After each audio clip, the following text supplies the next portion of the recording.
don't they?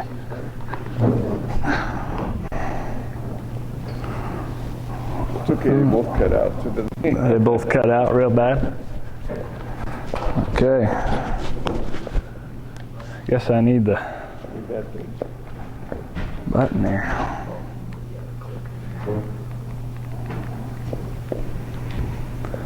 Okay, I know it's the end of the day, so I'm the only thing between you and going out in the cold. I can either take a long time or we can do this real quick.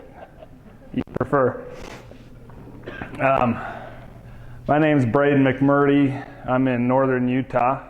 I figured I'd put this slide in here because maybe this is something we all have in common. When the snow comes off, our place all looks like this for a couple weeks, right? Here we're trying to farm this. We're wondering where all that other water went that came off so quick. Our operation is we're farming roughly about 500 acres, owned and leased ground in northern Utah. Mostly all flood. We do have a little bit of sprinkler, but it's mostly all flooded. Silage, corn grain, corn alfalfa, vegetables now, mostly for local markets. My pumpkin pickers are on the back row, the little guys. We also have some range ground in southern Idaho where we run about 300 head of mother cows. They spend 9 or so months out of the year up there, and they come down on the farm in northern Utah for about 3 months. And we'll run some stockers depending on the moisture. And our goal, when we got into cover crops, our goal was we needed to build a profitable, sustainable, and intergenerational business. I'm third generation on our farm, and I wanted my boys, if they wanted it, to have a piece at that. And as the city encroaches on us and development gets bigger all the time, that's getting harder to do. I was talking to the gentleman in the back there. We haven't added an acre to our farm in over 40 years because costs are just too high. So we're trying to figure out ways to develop more on the same. So why cover crops? Our initial thought was we just need more grazing time. We need somewhere to go with those cows where we're not having to buy so much hay or put up or keep as much of our own hay. And we needed to reduce those inputs like I was talking about to make it more sustainable. Raise of hands, who here has a fertilizer bill? I know I do. I did. I do. You don't have to raise your hands, but think to yourself, is your fertilizer bill as much as you're paying yourself in salary? No, mine was. It was more. And I thought, this is ridiculous. I mean, we all need some kind of fertilizer, but I'm paying more to somebody else than myself. So we started looking for ways to improve our soil, and we began by doing things like just filling our growing gap. And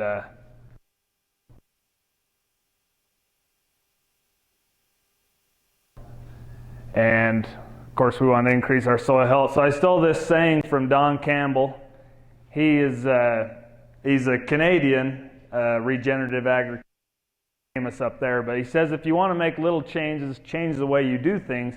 If you want to make big changes, change the way that you see things. Cover crops for us is a journey.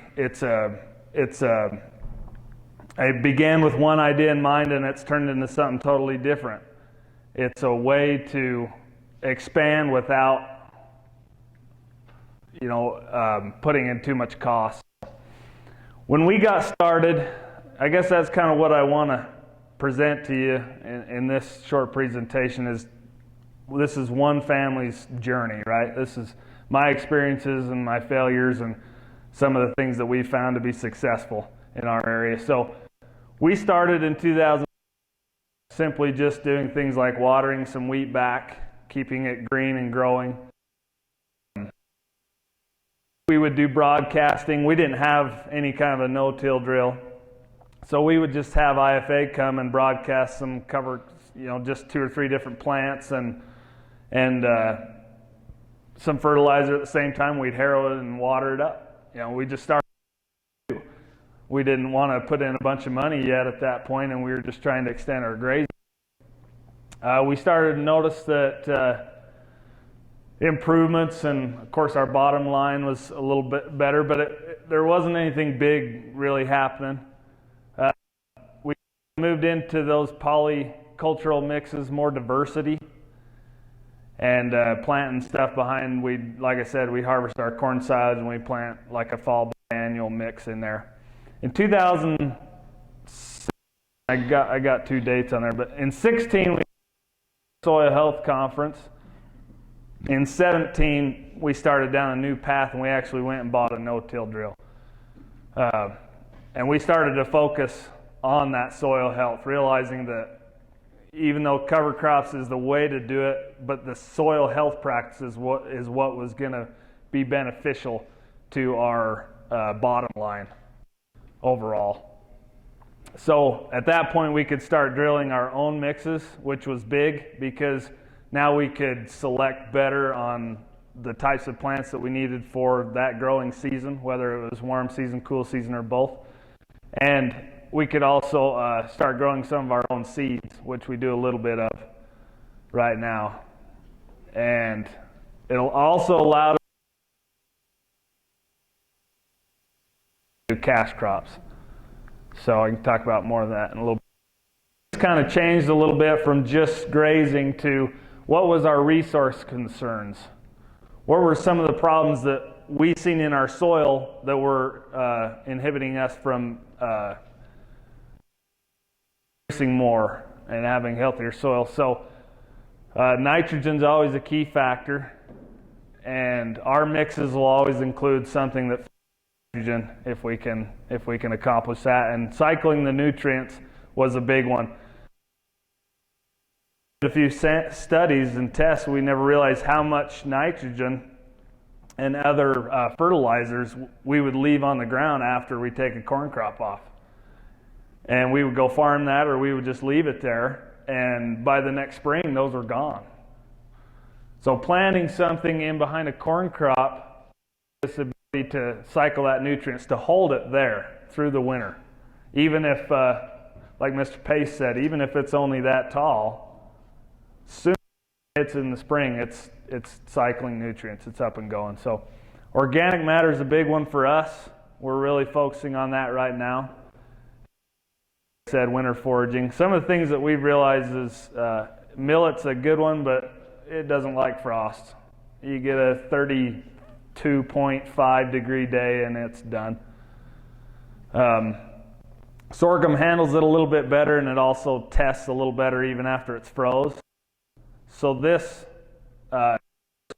protein on this sorghum, BMR sorghum, and 89 RFV, that's in the middle, towards the end of December. That test was collected and taken. Her second term. Corn stubble and vetch, this one tested really well. That hairy vetch in December was still. So that's hairy vetch that was planted into corn as a cash crop. So 11 feed, that's pretty good feed. So here's just some pictures, you got of our polycultural mixes. These are summer warm seasons. You got some hubam in there, that's the BMR sorghum, some cowpea, sun hemp, some buckwheat down in there. As you can see, there's our famous weed. We call it pig. It grows no matter what you do. Summer, winter, fall, water, no water. You could farm it and it would probably still goes and grows real nice. So depending on what we're trying to do, whether or not we'll let it get that tall or not. A lot of times we cut it a lot shorter, but we were trying to really put the carbon on that field, so we got it pretty tall. Some of our yields, we've averaged 6 ton dry matter to the acre on those polycultural mixes.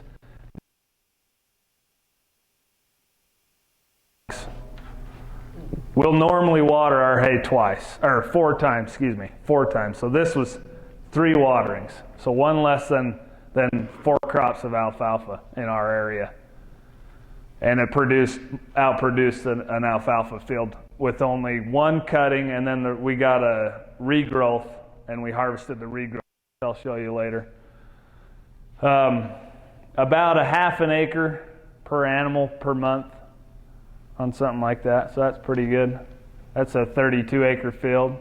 We had 200 cows in there for 3 weeks or something like that. Do the math on it, but. So here's our millet, summer millet. Again, we got the sun hemp, Hubam.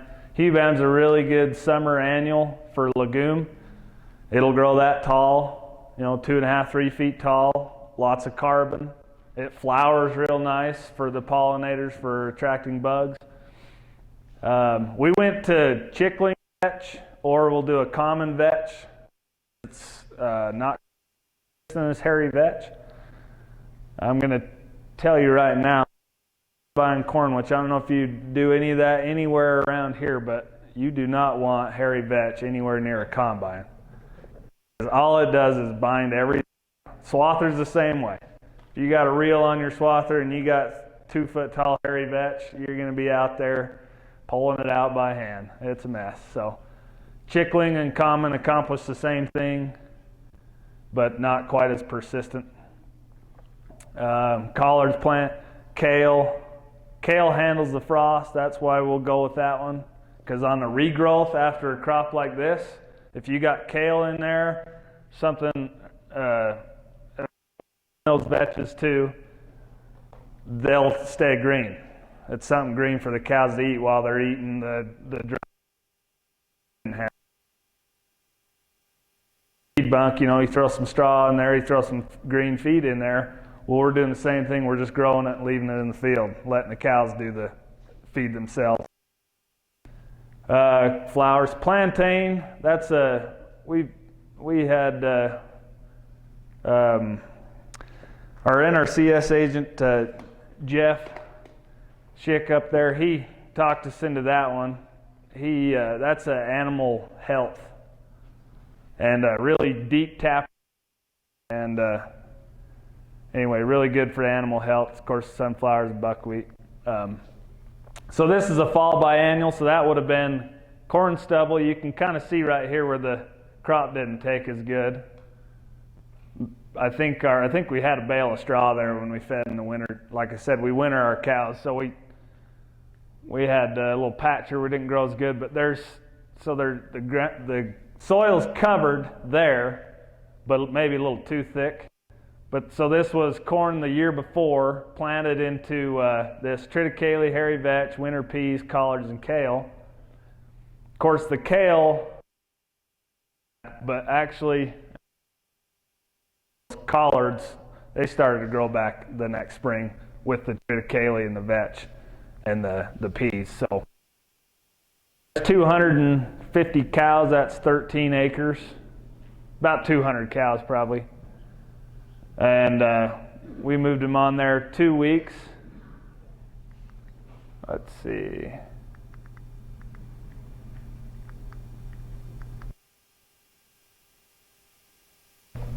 So 2.5 weeks, that's about a 6-inch stubble.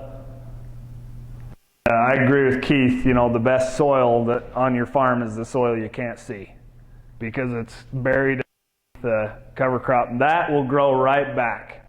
That will shoot back in less than days with no whatever the spring moisture we got, and we can actually graze that again. So let's see. So winter, some other things that we're experimenting with is what else, what things look like in the winter, because that's our main focus on the farm is winter grazing. So we've expanded our mixes. We're always trying to fail at something. We're really good at that. Every year we can really drop the ball on something. But that's our best learning experiences. So we've thrown in some other types of clovers like a yellow. This teff grass, it works really good. It's a good summer grower for filling in the ground floor. African cabbage is supposed to be in this mix particularly. Sugar beets, really, really high in sugar obviously, but nutrition for the cows. You do not want to preg test your cows after they've been on a field of sugar beets. They are loose, but healthy for them. So let's see, some of our other complications and problems that we've had. When we flood, we have a weed problem, a major weed problem. We haven't been able to completely overcome that. We're changing a little bit of our strategy to try and help keep the weeds suppressed by cover crops, and it is helping. But so if this picture, we just took over a lease field, and it was just a blown away, just left disc. So this is corn coming up right here. And we went in, interseeded with the corn. We did 3 rows of barley, about 6 inches tall. We just Roundup herbicide. We just killed the barley. It helped get that corn up out of the ground in that soil that was really naked and bare, and helped keep the ground covered. That was an experiment. The barley did compete with the corn, so we had a little bit of a yield loss. The answer to that for us is don't ever get in that situation. We have something growing the fall before, so it's in there when we were ready to plant our corn. Something should have already been growing the year before. So that was just kind of an example, a reminder of proper timing on cover crops. So we use a lot of herbicides, whether it's weeds or crops or whatever we got there, whenever we're planting. And we've done like Colby was saying, we've planted and sprayed, and we've sprayed and then planted. We've done both. Works just fine. Moisture and timing. When you're a polyculture crop, you got a handful of seeds and there's 15 different seeds in there. We've learned it's always better to plant them a little bit shallower than a little too deep, especially if you've got some really small. They'll suffer. So some of the growth that we've seen as we monitor our soils. In 2018, Tony brought Marlon Winger, who's in Idaho, Wyoming. They and did a few tests, and if you're familiar with some of the infiltration tests, so what we come up with that day, on when they put that in the ground, they do that first inch to get the water open, or the soil open, then that second inch took 7 minutes in 2018. 2019, after rotating, still growing cash crops, but rotating cover crops and keeping something growing, we went to 5.5 minutes on that second inch. So, half inches per hour.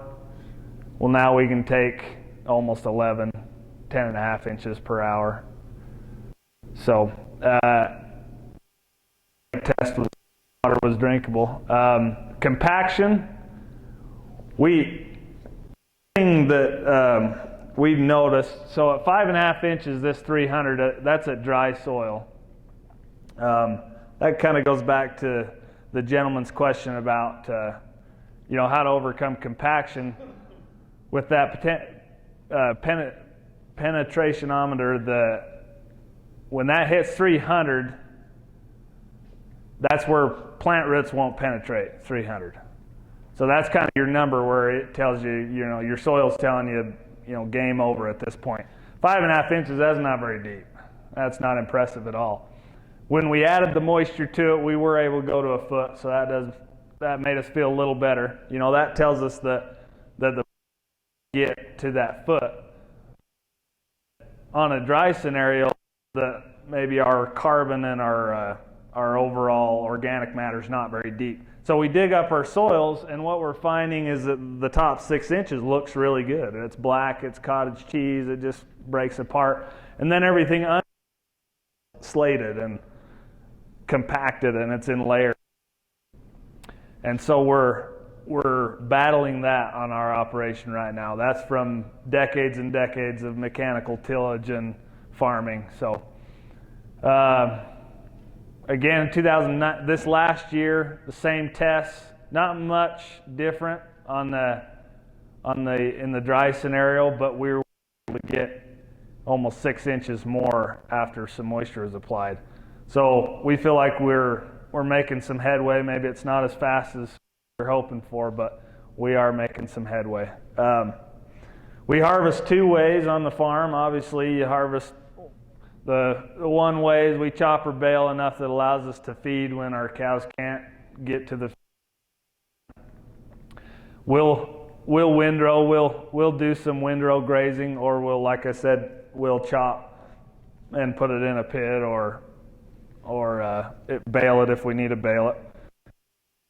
The goal is this: whatever we take off that field, we try and feed back onto that field if the snow is too deep and the cows can't get to it. So we're always trying to neutralize that carbon that's taken off. We do have some lease ground where we'll bale, whatever hay or oats or whatever, and we'll bring that onto our farm if we need to help subsidize. We do a lot of electric fence grazing. These cows are pretty happy. This is the same kind of mix, that triticale in the spring. And you can see we don't fence behind the cows in the springtime when we're moving them that frequently. Because our fields are small, a big field in Tremonton is 40 acres.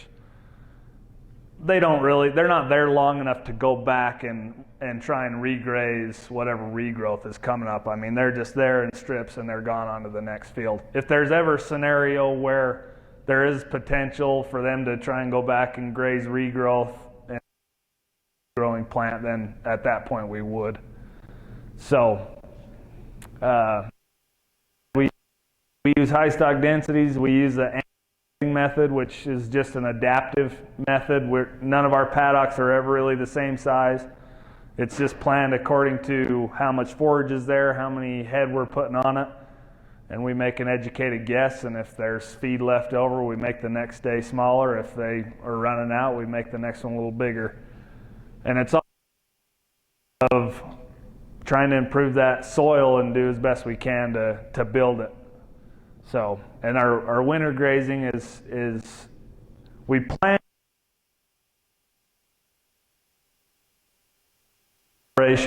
if we graze too late into like the thaw frost area and we're going to plant a cash crop like corn, we'll have some issues with cows compacting that soil if they're there too. So we're always,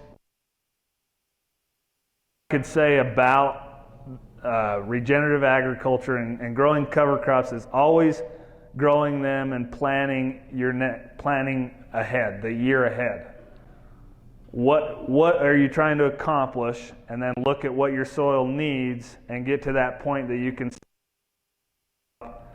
but that you're at the same time building your soil and doing it. So you're not sacrificing any of those benefits that you might get. And I showed you this picture. That's kind of what our goal is after grazing. Again, like I said, they come down to the farm in the winter time. So this is that sorghum with some triticale, the sun hemp, hubam clover mix. We did a lab test at USU on that. That's 9.3 crude protein and 89 RFV. The cows in that field, they could come up and eat. They could come up to the feedlot and feed if they wanted to. You can't see it, but just at the bottom of a river and just up on top is we were feeding some calves. So they know the sound of that feed truck. They never came up. They preferred to feed themselves in that mix. Stubble, vetch. And that was 11.8 crude protein and 175 RFE. So happy in there. I had a beautiful crop of sunflowers that summer. Kids went out and took pictures, and then the blackbirds came and ate all the seeds, so I don't think the cows got really any of it. But it's there to help build the carbon, and of course you can see how thick that was, and there's some green underneath there on the edge here you can see, and we'll give those cows a little bit more room in the winter time like that maybe than we would if we were harvesting them green. So again, what does your soil look like when you're done? I would say on the left is our goal. On the right is, sad to say, that still is our soil, and that's a little more bare than what we'd prefer, but you take the good, you go. So with that, if you guys have any questions about any of the stuff we've been doing, happy to answer them. Have you interseeded it all into your corn then? We have seeded with our corn. So he asked if we've interseeded with our corn. We have not seeded. No. Tony? When it comes to no-till drills, do you have any recommendations? Do I recommend a no-till drill? I'll tell you what I have, and I'll avoid any battles with anybody that has preferences. But we run a sunflower, a 9413 sunflower. It's been a good transition drill. I don't know that it's the best no-till drill, but it's been a good transition drill because it still has 450 foot-pounds of down pressure, but it is a dual disc. So it will still plant very nice into bare soil, like I showed. If we're leasing a farm, a lot of times. So it has an advantage that way, but I'm sure like a single disc would still be able to do that. We haven't experimented with that yet. So good questions. Okay. Anything else? Okay. Thank you.